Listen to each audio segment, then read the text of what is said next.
Assalamualaikum warahmatullahi wabarakatuh. Selamat siang semuanya. Perkenalkan kami dari kelompok 9 akan mempresentasikan mengenai jenis, nilai, dan return serta risiko pada obligasi. Sebelum itu, mari kita perkenalkan terlebih dahulu. Pertama, perkenalkan saya Nadira Rahmawati Syafitri dengan 3 NIM akhir 132. Kenalkan, nama saya Swastika Rensenata Tanaya dengan ganing akhir 119. Perkenalkan, saya Azhar Sulaili dengan 3 NIM akhir 108. Saya Gary Alvan Manuel dengan NIM 096. Saya Emilia Surabina Brutarigan dengan NIM 127. Baik, langsung saja mengenai definisi dari obligasi itu sendiri. Obligasi sendiri adalah instrumen hutang jangka panjang yang mengindikasikan bahwa sebuah perusahaan itu telah meminjam sejumlah uang tertentu dan berjanji untuk membayarnya di masa depan dengan syarat-syarat yang sudah ditentukan. Nah, syarat yang ditentukan sebelumnya itu bisa terkait dengan waktu jatuh tempo, kupon interest rate, dan periode pembayaran bunga. Itu pengertian menurut Kidman pada tahun 2003. Selain itu, obligasi itu merupakan salah satu sumber pendanaan atau financing bagi pemerintah dan perusahaan yang dapat diperoleh dari pasar modal.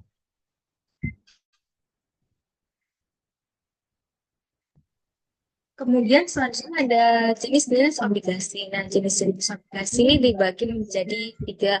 Yang pertama berdasarkan penerbitnya, kedua berdasarkan jenis bunga, dan ketiga berdasarkan jaminannya. Kemudian yang pertama itu ada berdasarkan penerbitnya, di mana obligasi ini terdiri dari tiga obligasi. Yang pertama ada obligasi pemerintah, di mana obligasi ini diterbitkan oleh pemerintah untuk membiayai proyek infrastruktur atau menutup defisit anggaran. Contohnya itu surat utang negara di Indonesia. Kemudian yang kedua ada obligasi korporasi, di mana obligasi ini diterbitkan oleh perusahaan untuk mendapatkan modal guna ekspansi bisnis atau refinancing utang lama. Yang ketiga ada obligasi daerah atau municipal bonds yang diterbitkan oleh pemerintah daerah untuk membiayai proyek publik seperti jalan, rumah sakit, atau sekolah. Kemudian berdasarkan jenis bunga. Yang pertama ada obligasi dengan kupon tetap, di mana obligasi ini membayar bunga dengan tingkat yang tetap sepanjang masa berlaku obligasi.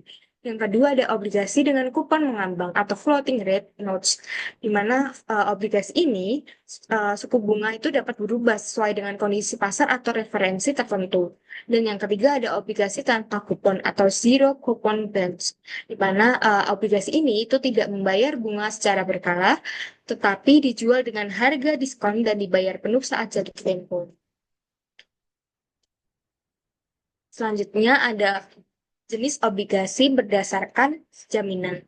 Yang pertama ada obligasi tanpa jaminan atau unsecured bonds, di mana obligasi ini itu tidak didukung oleh aset tertentu dan hanya berdasarkan kepercayaan terhadap penerbitnya. Kemudian yang kedua ada obligasi dengan jaminan atau secured bonds, di mana obligasi ini didukung oleh aset atau kolateral tertentu sebagai jaminan pembayaran hutang.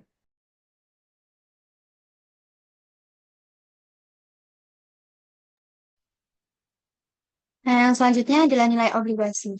Dalam nilai obligasi ini ada dua materi, yaitu komponen dan juga faktor. Untuk komponennya tersendiri itu ada tiga.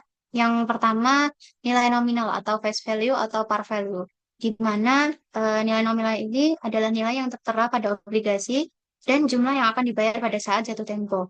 Yang kedua adalah nilai pasar atau market value, yaitu harga obligasi di pasar sekunder yang ditentukan oleh supply dan demand.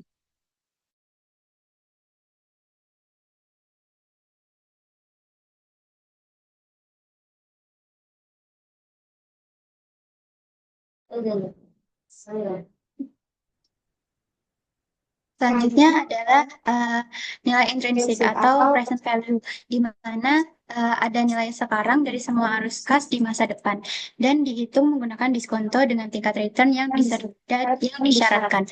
Untuk selanjutnya adalah ada faktor, di mana faktor nilai obligasi ini ada empat. Yang pertama tingkat suku bunga, waktu jatuh tempo, rating kredit, dan juga kondisi ekonomi makro.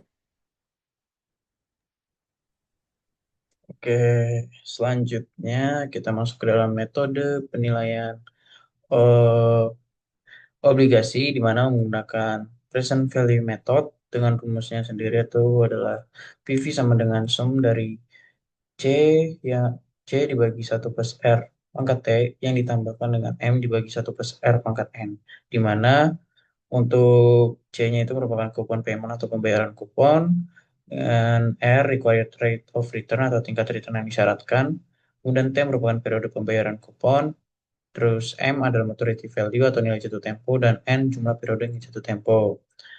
Nah, selanjutnya kita masuk ke dalam return obligasi, di mana di sini sumber return obligasi itu sendiri dari current yield atau return dari pembayaran kupon tahunan, di mana didapatkan dari coupon payment dibagi current price dikali 100%.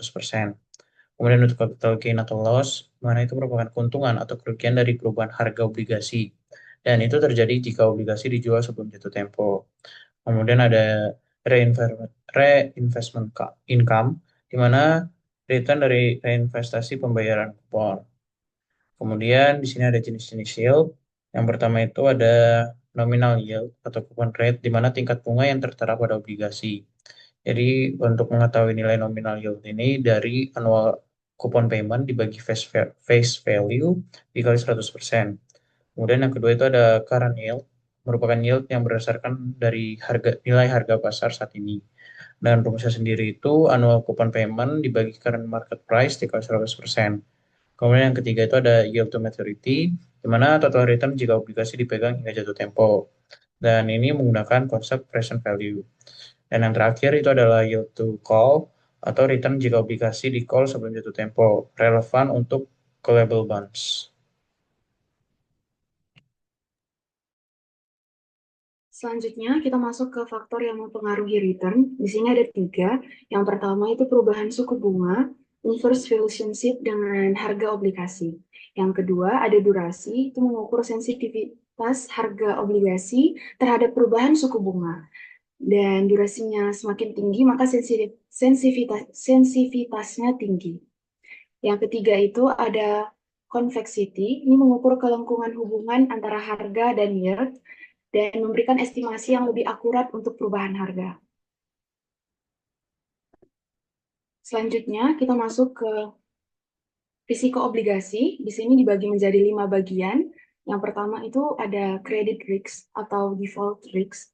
Ini adalah risiko bahwa emiten tidak dapat membayar bunga maupun pokok hutang. Yang kedua itu ada market risk atau risiko volatilitas. Itu ada harga instrumen dan risiko reinvestasi dari kupon yang diterima akibat pergerakan tingkat suku bunga. Yang ketiga, itu ada liquidity risk. Ini adalah risiko bahwa pemegang instrumen menemui kesulitan dalam menjual obligasi di harga wajar ketika terpaksa harus menjualnya. Yang keempat itu ada foreign exchange. Itu ada risiko yang timbul karena pergerakan kurs mata uang apabila berinvestasi pada suatu obligasi yang memiliki mata uang yang berbeda. Dan yang terakhir itu ada political country risk. Ini adalah timbul akibat adanya tindakan pemerintah seperti perubahan peraturan, penjadwalan, dan restrukturisasi hutang. Demikian materi presentasi yang dapat kelompok kami sampaikan. Apabila ada salah kata, kami mohon maaf. Jangan lupa like, komen, dan subscribe